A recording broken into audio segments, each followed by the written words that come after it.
Time to light it up.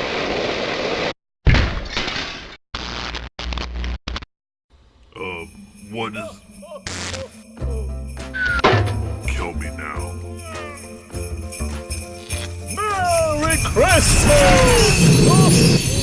It's Christmas Day, and here we are to review a amazing movie for you. It is a classic film. It's an incredible film, and in my opinion, I think it's one of the best Christmas movies ever made.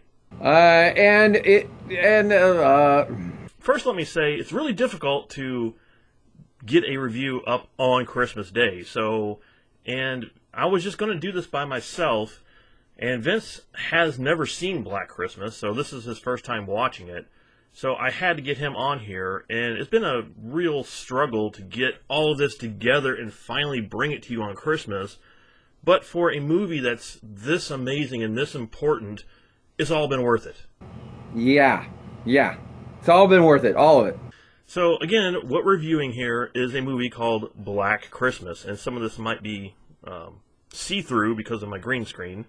And this is the Scream Factory version of this movie. So that's what this looks like right now.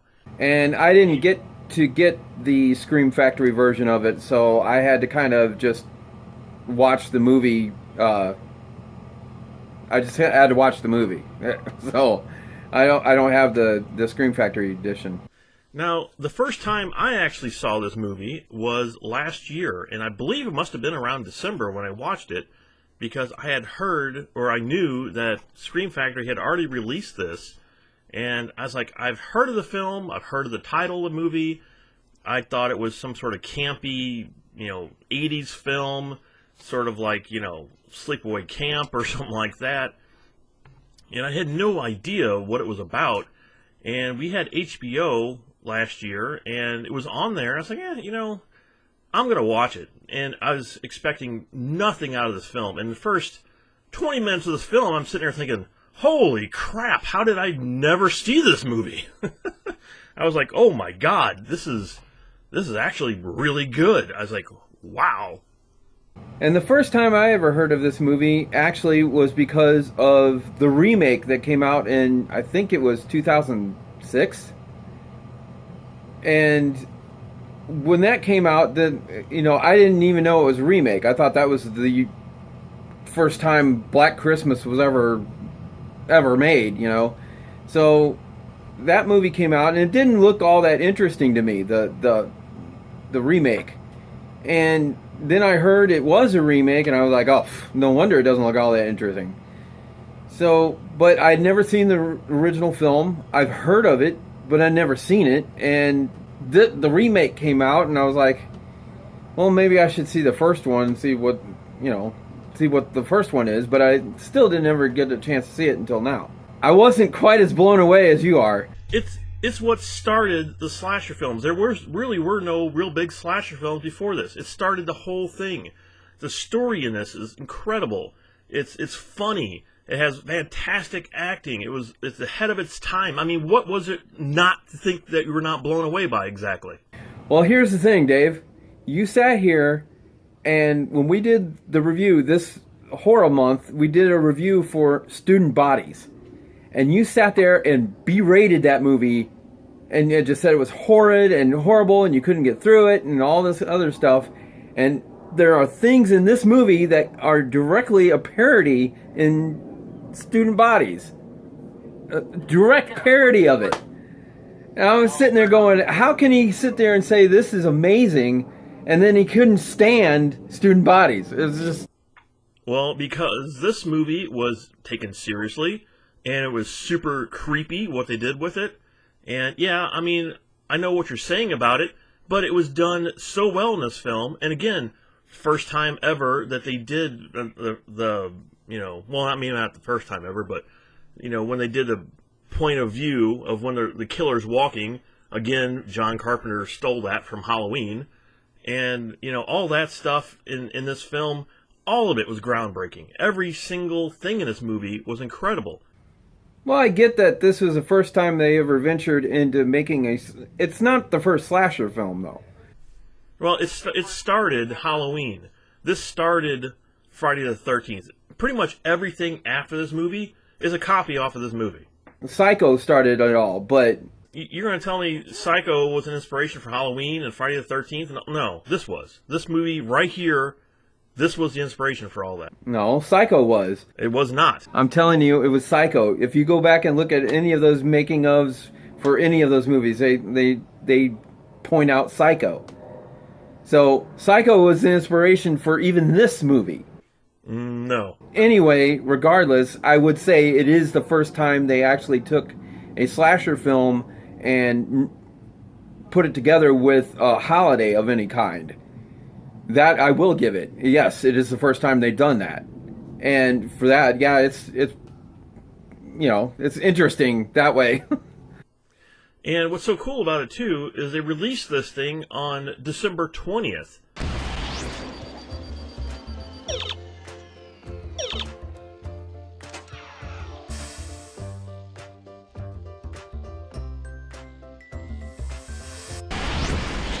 And, again, movies don't do that anymore. They always come out 6 months before the intended whatever. Say if it's a Halloween movie, it'll come out in January, or something like that. Or a horror film, it'll come out in like February. And it was cool, back then, I guess they had enough sense to say, hey, this is a Christmas film. Let's release it almost on Christmas Day. Yeah, but it's kind of like... Remember we did the review of Gremlins here, and we were like surprised that it came out in the summer when it was actually a Christmas film. But I think because it came out in the summer, you didn't really think of it so much as a Christmas film because it came out in the summer. It was a monster movie. It was it was everything but thinking of it as a Christmas film. If it had come out closer to Christmas, you probably would have thought of it as a Christmas film. But I get what you're saying. When I sat down to watch this for the first time, I had no idea who was in it. I had no idea who directed it. I had no idea what the movie was about, to tell you the truth. But Margot Kidder, probably one of her first movies. I don't know what her first movie was. But, she's in it. And the guy from Nightmare on Elm Street that plays Nancy's dad is in this. And he's wearing the same exact costume. And not to give any spoilers out for this film, but it's basically about, these girls who are living in a dormitory, and they're getting these phone calls from this weirdo, and when they get the first phone call, the stuff that he says on the phone, you're like, oh my God. I mein, the words that he's using and the way they filmed it and everything, it almost sounds like The Exorcist. It reminded me a lot of the stuff that you hear in what Reagan was saying in The Exorcist.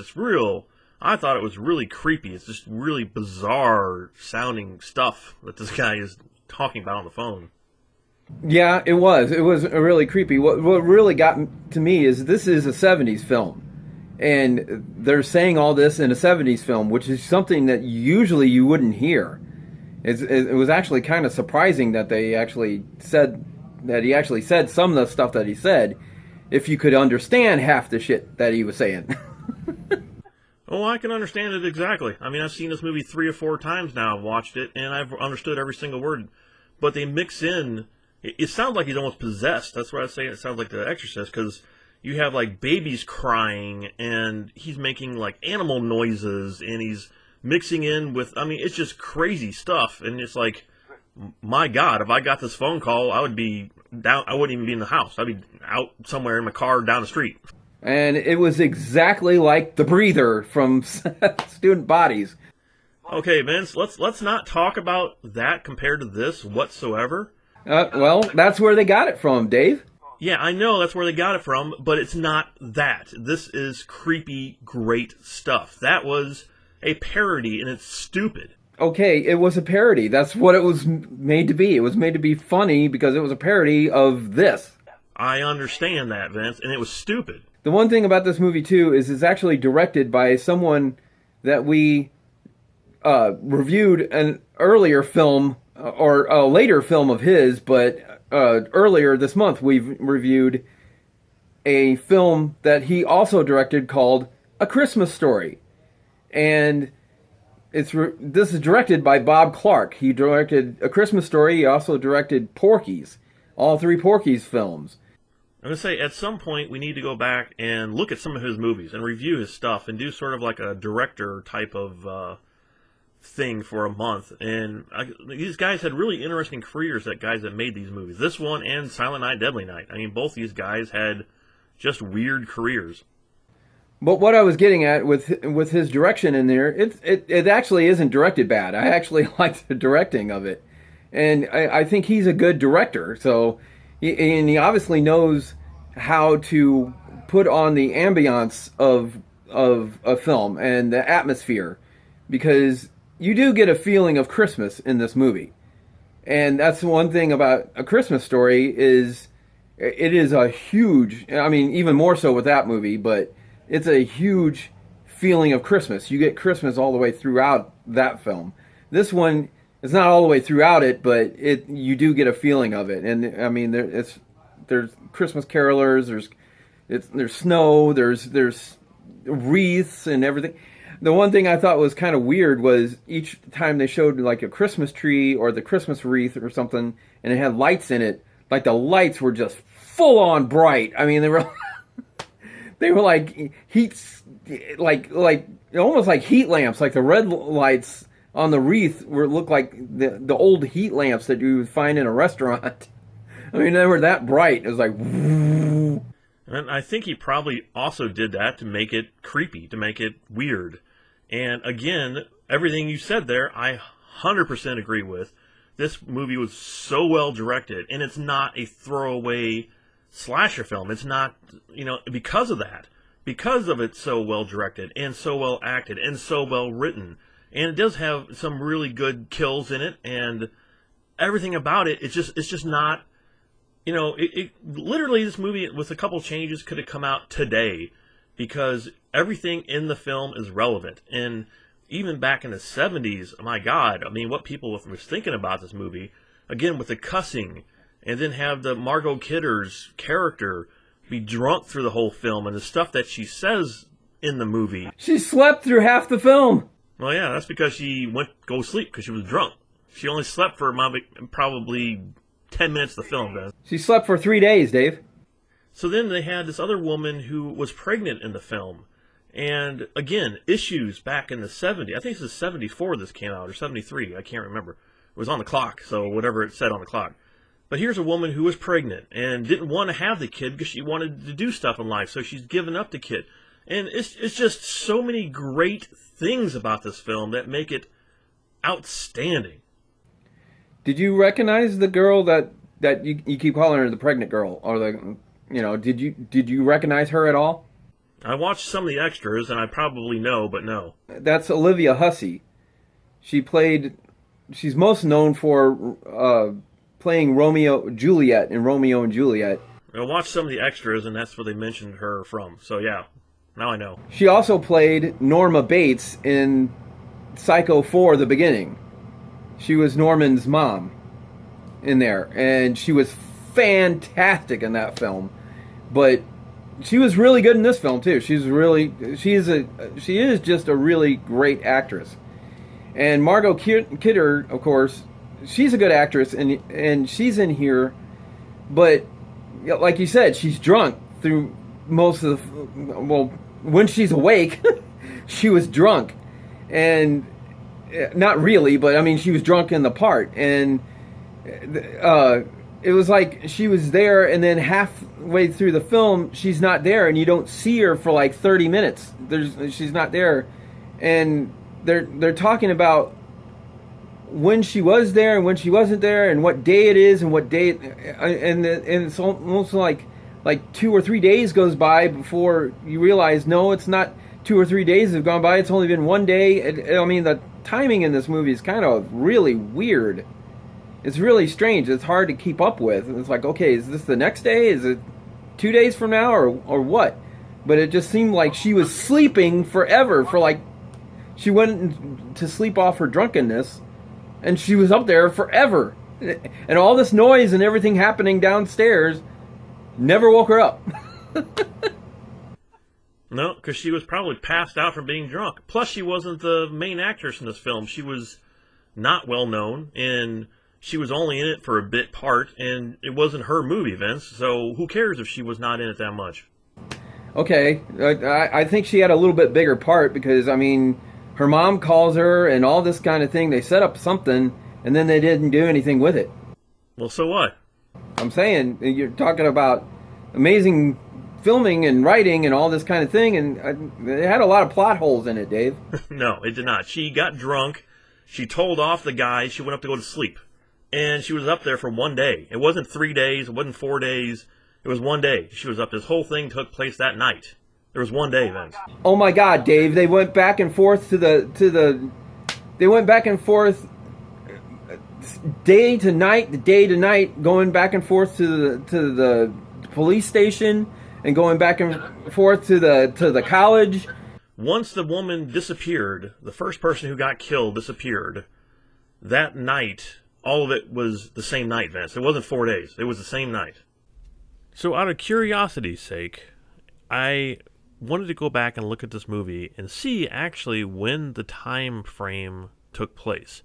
As you can see, this is the beginning of the film when the killer is out there, and this is inside while they're having the party, and the killer is out in the dark. As you can see, it was nighttime, and this is the beginning of the film, and this is where she's getting the phone call, and then the first murder eventually happens. Okay, so now, after the first murder, this is the very next day. As you can see, the sun's out. So the beginning of the film took place 1 day, and this here is actually the second day when the girl's father shows up looking for her, and he's standing outside wondering where she's at, and bam, he gets in the head, hit in the face with a snowball. So we switch to back to the dorm, and this is the dorm mother, and she is looking for her cat, I believe, and this is all the same day. And now we are at the university, and this is where she's confronting her boyfriend about her pregnancy and how she doesn't want to have the kid. Again, as you see, it's sunlight outside, same day. And now we're back in the dorm again. The dorm mother left, and now she's back. And there's other things that's going on in the movie as well at this point. So now we are at this guy's rehearsal, and as you can see, it's starting to get dark out, and he's rehearsing or practicing in front of these scholars for his piano lesson, and it's just starting to get dark. It's the same day, and now they are at the house. It's full-on night right now, same day, and that's her father again, dorm mother, and this is where Margot Kidder's character got drunk, and they told her to go upstairs and go to sleep for 4 days. So that's what was happening in this scene.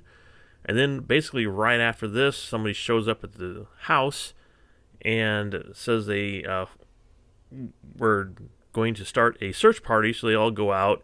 Again, this is that night that's happening right now, and they're all out doing a search party, which we'll get to in a minute. And this, basically after this, leads into the end of the film. Again, all the same night. So the movie actually takes place in 2 days.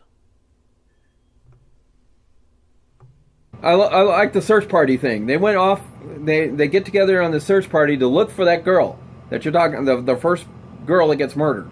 So they go on this search party, and then they come back to the search party, and they're all hanging around the fire. And then they're like, so what are you guys doing? Well, we're in the search party. They're all hanging around the fire. Then later on, a couple of scenes later, they're like, where are these guys? Well, they're out in the search party. And then they show them. They're all hanging around the fire. I'm like, what are they searching? They haven't moved. They're right around this bonfire. Now, if any of you find anything, I want you to send someone out immediately to report it to me. Is that clear? Are there any questions? Okay, let's go.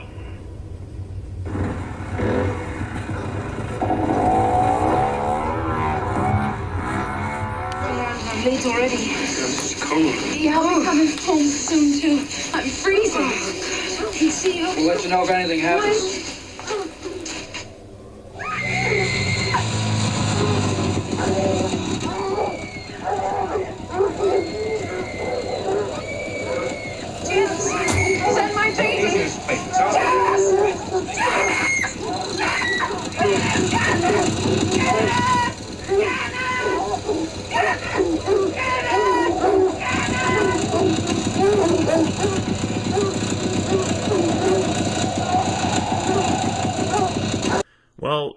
is supposed to assume here, Vince, that was the guy who came into the house. He also murdered that girl as well before he came into the house. You're supposed to assume that.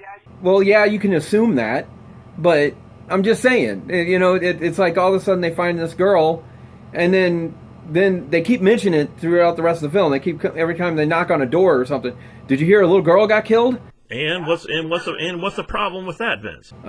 Oh my gosh, Dave.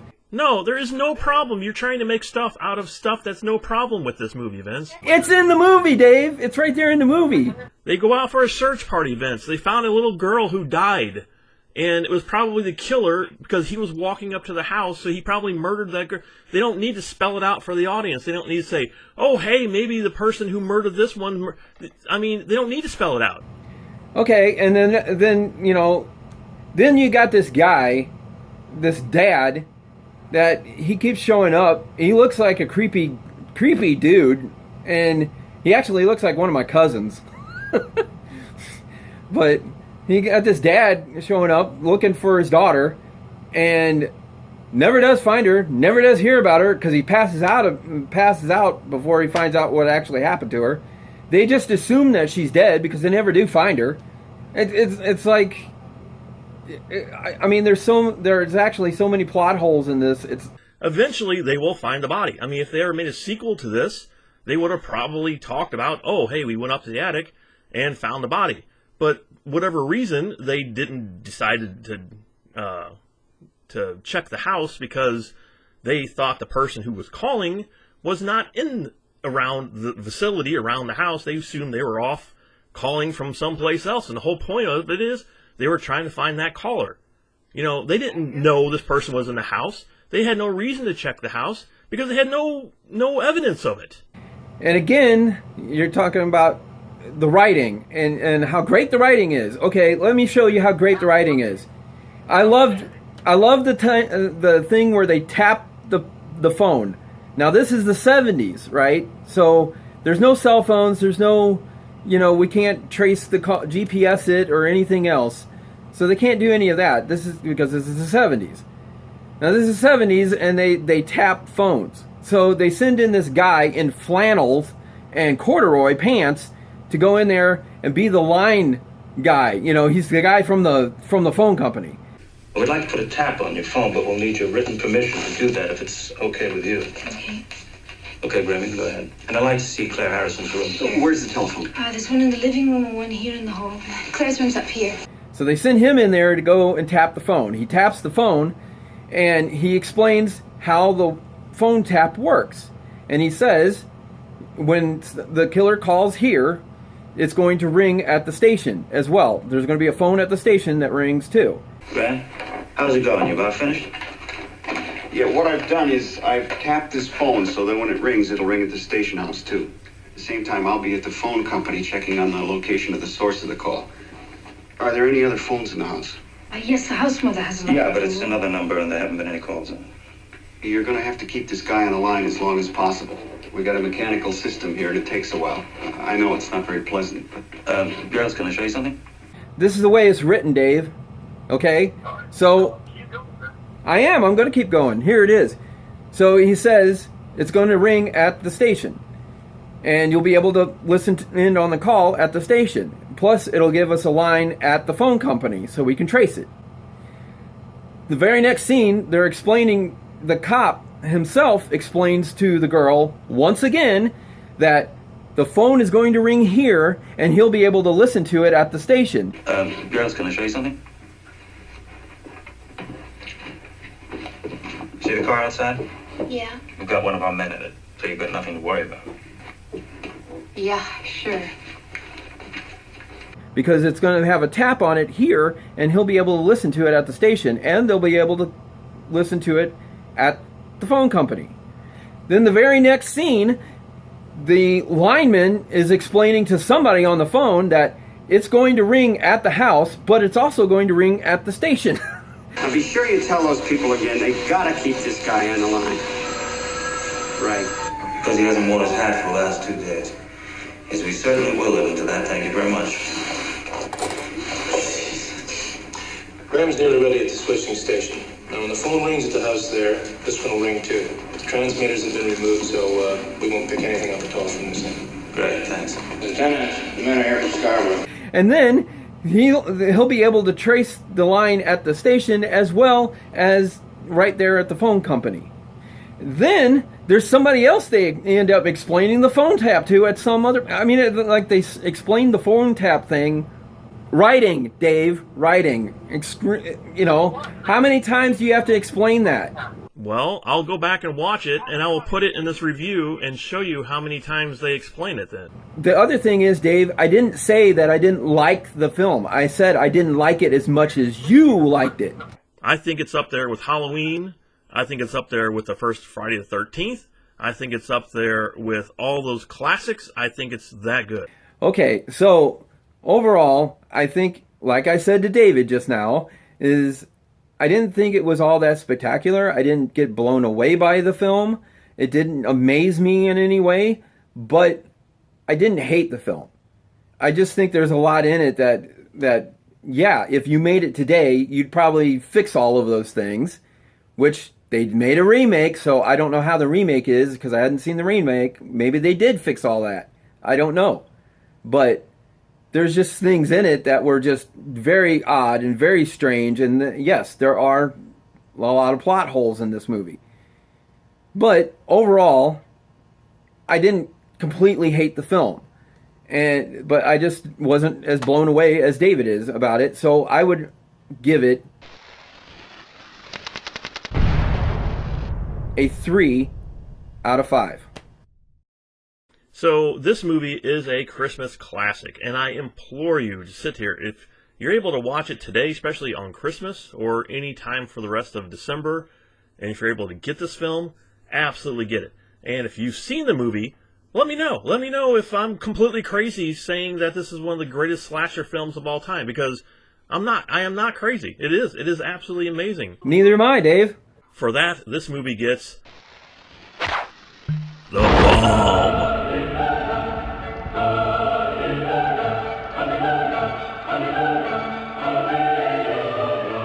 Okay, one more plot hole. I don't have the Scream Factory disc of this, the Blu-ray disc of this, so I don't know what's on it. I don't know about the extras. Dave's going to talk about the extras.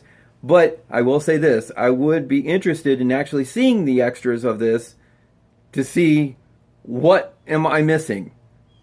Okay? So you think I'm so down on the film. Maybe there is something that I'm really missing from it, and maybe it would be explained in the extras. What is it about this movie that somehow or another, of the 300 movies that I've done, why did this film enter your unconscious mind and mesmerize you enough to spend time here? What was it? I'm very confused, John. Do you know what I'm talking about? It's like I can answer that question, Nick. Plain and simply, it's one of the most important horror films made of the second half of the 20th century. Period. John, it's a classic, Nick. It's a classic. It's just simply a classic movie, and it created so many new moments in there horror you go, movies. Vince. Pretty much a fan went ahead and answered your question for you. And that was on a panel that is in the extras that I am jumping into now because I know this review is already 30 minutes. And believe it or not, Vince and I went and argued for another 20 minutes after this. But it's already so long, I had to get to the extras here. And these are the extras for this version of Black Christmas. Okay, obviously, like I said, this is Scream Factory's new disc. And as you can see, the cover of it looks pretty cool. I mean, I don't think it's one of the best covers that Scream Factory has. But if you take this slipcase off, you can see the original cover, which is pretty stupid, actually. It's pretty boring. I thought that the quote was pretty dumb, too. It says, "If this picture doesn't make your skin crawl, it's on too tight." I'm not exactly sure what that means. But okay, yeah, it's a kind of a cool cover, not bad. And on the back is the list of all the extras that we're going to jump into right now. And I'm not going to dwell on them that long because, like I said, this video is so long already. I'm just going to try to get through them as fast as I can. And I got my notes here, so let me try to get through these here. Okay, so the first extra is the critical mass version that was released in 2006. This is sort of like a restored version of Black Christmas, and apparently they fixed that aspect ratio in the movie or something. And I watched a little bit of it, and I couldn't really tell the difference, I guess. I think that the Scream Factory disc, the movie itself, actually looks better than this version of it, personally.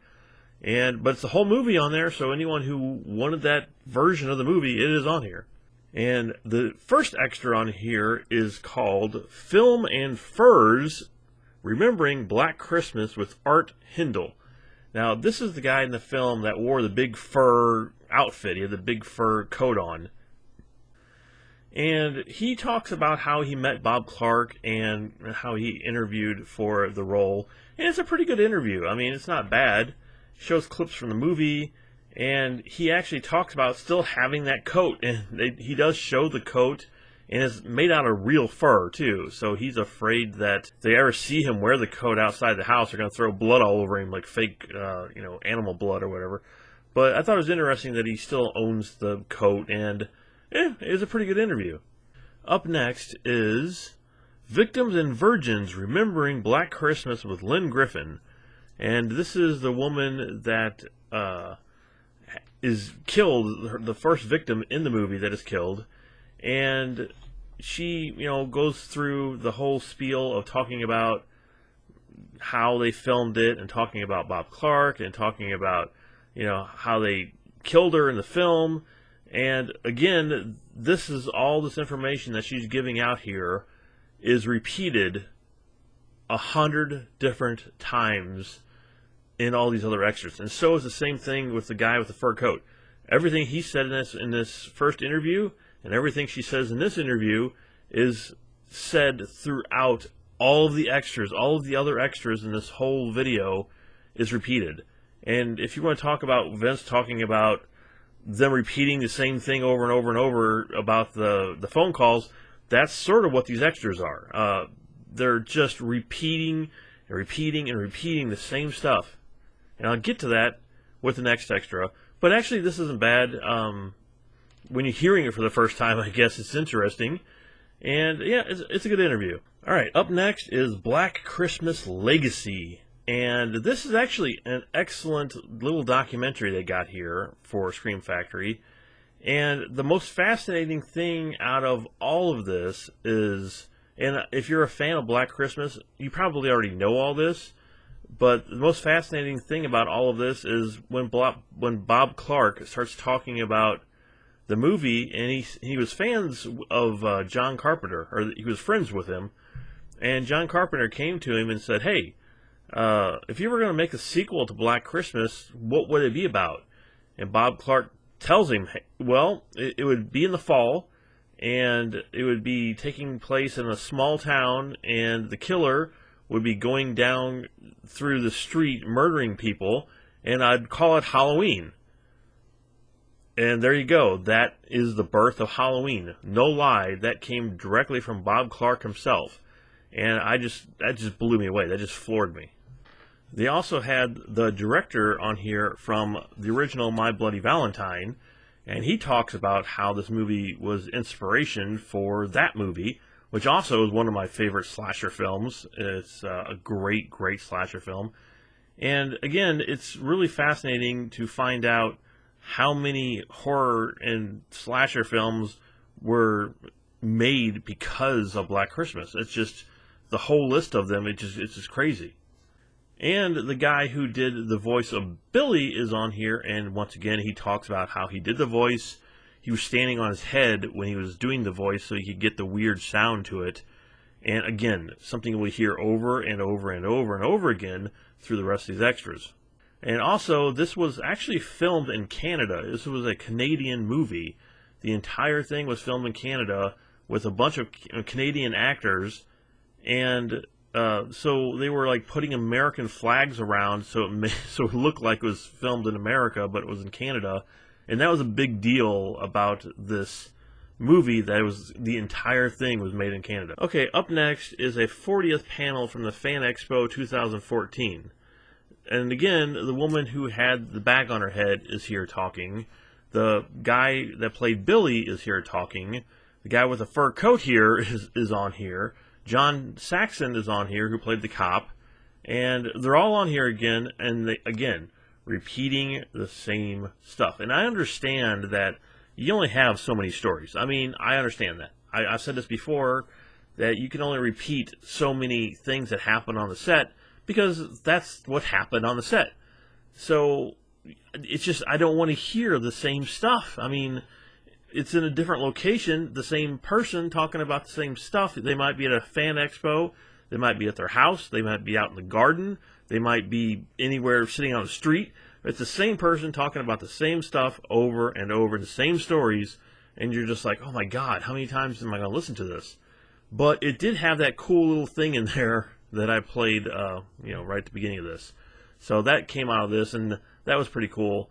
But overall, again, just a repeat of the same stuff. Okay, next up is this show called On Screen. And I don't know if it was a web show or if it was a TV show or where this show came from, to tell you the truth. But it was really long, and I guess it must have been commercials, because there was points in there where it just went black. And then it comes back on, like there was supposed to be a commercial there or some kind of jump cut editor there or some, I don't know. It's just weird. And once again, the same stories, the same people, same stories. Bob Clark's on here talking about, how he made it and how, he wanted to make a horror film that didn't show the killer and the point of view that was never used before, and how he rigged it up and how they wrote it and how they went to Canada and how the whole thing took place in Canada with Canadian actors. And this is actually pretty long, but this is one of the first interviews that Bob Clark actually tells you about the killer himself. He actually goes into detail saying, okay, well, I had a whole background for Billy, and this was his background, and this is what happened to him, and this is why he turned out the way he was. And that was interesting. I mean, I'll give him that. That was pretty interesting. The one thing, and I think it's on this extra, it's on one of the extras here, I think it's this one, they talked about how they actually got Saxon in order to make the film, and originally it was somebody else, and it's a pretty sad story. They brought him in, and he used to be a famous actor. I didn't know who he was, but they brought him in on the airport, and he was in a wheelchair, and all the guy's like, oh my God, this is not good. But then he gets out of the wheelchair, and the guy's like, oh, okay. And then they find out that the guy is at the start of Alzheimer's. He's just getting Alzheimer's, and he doesn't know where he's at half the time. And it's just a sad story, and they had to let him go. And then they brought John Saxon in to replace him. And it's a really interesting story of how John Saxon got the role. And this has also been repeated like 3 times. And I think this was the extra that they mentioned it the first time. Next up is 12 Days of Black Christmas. I believe that this might have been on that Critical Mass release when it came out. This is one of the extras that was on that, and is narrated by John Saxon. And believe it or not, here is all the same actors, the guy with the coat, the woman that gets murdered, the first victim that's on here. John Saxon's in here, of course. Bob Clark's in here. The producers are in here. All the same people in here, and they say all the same stories. How they went to Canada, how they got the parts, how it's everything. Everything here is the same. Now we have Black Christmas Revisited. And I thought, oh, this is going to be really cool, because here we go, here's a coat guy, and it's the first woman to get murdered again. But they're actually at the house that the movie took place in, and they're like, oh, we're going to show you what the house looks like now. They're at the front door, and then they go inside, and they're standing inside right by the front door, and then they go up the stairs, and that's pretty much it. They don't ever really show that much of the house, what it looks like now, or anything. You get very brief glimpses of it, and throughout this whole thing, you once again get Bob Clark talking, you get John Saxon talking, you get the guy, the voice from Billy. He's in a restaurant this time, and he's talking about how he did the voice of Billy for the 100. And oh my God, this is probably the most repeated DVD extras that I've ever seen on any DVD. All right, now we have archival. now we have archival interviews, and you want to guess what this is? These are the interviews that you saw throughout all the other extras, but these are like the extended interviews. It's like the woman that was in, I can't think what her name is, but she was, the Romeo and Juliet woman, and she was in this, the pregnant woman, and she's in this, and again, it's the same interview that you've seen clips of throughout the rest of the whole video, and now here she is talking for a long time, and it's a full interview now. It's not just parts and pieces, so you get to hear more stuff. But this thing is like an hour and 40 minutes, and they have Margot Kidder sitting out there by the pool. Same interview that they had, but just the full interview is what I'm saying. Oh, it's tiring to sit there for another hour and 40 minutes listening to the same interview you've seen clips of through all of the other extras here. Next up is Midnight Q&A 2004. And this was at a movie theater someplace that they were showing Black Christmas, and Bob Clark was there and John Saxon was there. And it's interesting that John Saxon was interviewed so much for this movie. Not so much for Nightmare on Elm Street that much, but for Black Christmas, he was at everywhere. He was at conventions, he was at movie theaters, he was everywhere. He was at his house, he was getting interviewed. And again, this is Bob Clark standing up there, and audience members are asking him questions like, who is Billy? And, how long did it take to film this movie? And it's just the same old questions. I mean, there might have been one or two new ones here, but you already know the answers to everything already, because you've seen them 17 times already. Next up are two scenes with new soundtracks. And basically, it's the beginning of the film when the killer is going to climb up the side of the building, and they didn't mute the inside of the house. So you can hear Margot Kidder talking inside the house. You can hear what she's saying in there, and when they cut back to her, it's the same what she was saying inside. It's like when in the original movie, in the final cut, she's talking in the house, and then they cut outside and you don't hear her.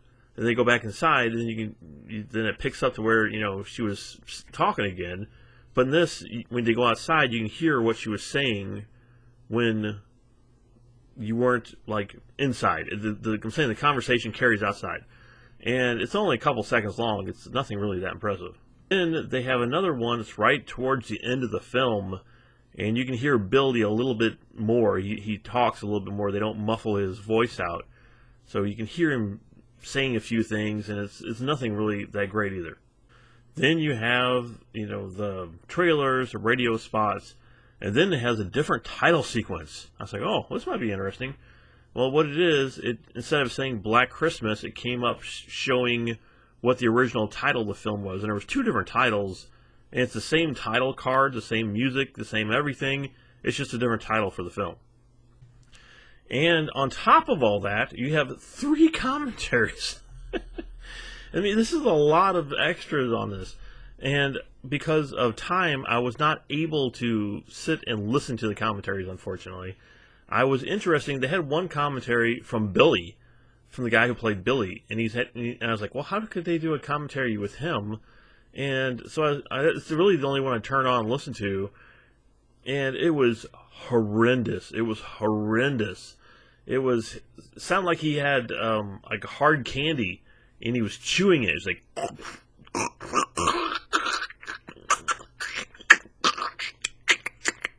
I mean, that was the whole commentary, and I'm not even joking. And sometimes we're like, I'm Billy, like he does in the movie. And it's like, how could somebody sit there and watch this? I watched about 20 seconds of it, and it was worse than Student Bodies. Let's put it that way. And that's pretty bad. But yeah, and then the other two are from, that I did not listen to, are from Bob Clark, and another commentary with the actors. John Saxon, once again, he's in there, and Keir Dullea, I think how you say her name, I don't know. But again, so there was 2 commentaries that I just did not get a chance to sit down and talk, or listen to, or talk about. And I can pretty much guarantee you it's the same stuff. that was in all 100 other extras that are on this disc. So in all, Black Christmas, the movie is fantastic. I mean, the quality of the film looks really great. The sound, yes, the sound is fantastic. And when you start out with the extras, it's pretty good. I mean, some of the, like I said, the first 2 or 3 extras are, if you already don't know this stuff, aren't bad. I mean, it's like, okay, that's kind of cool. Next one, okay, that's kind of cool. Next one, okay, I've heard this. Next one, I've heard this. Next one, I've heard this. And, you know, I really like Scream Factory.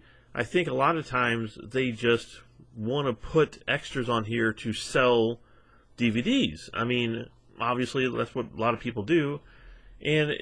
But the thing is, it just don't keep putting the same stuff on there. I mean, a lot of their stuff is great. I mean, they have one gigantic documentary usually that tells you everything, and then a couple smaller extras that tell you a little bit more that's not in the documentary.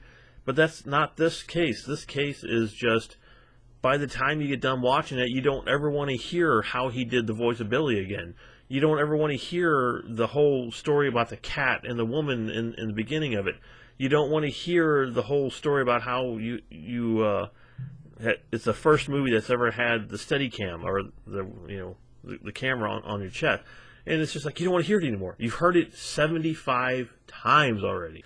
But as an overall disc, yeah, the extras are there, they're good, and if you only want to watch like the first 5 out of the 20 that's on here, you can get the gist of what the rest of the entire disc is. And I don't know about the commentary, so I can't really comment. But just for the extras themselves, I'm going to have to give it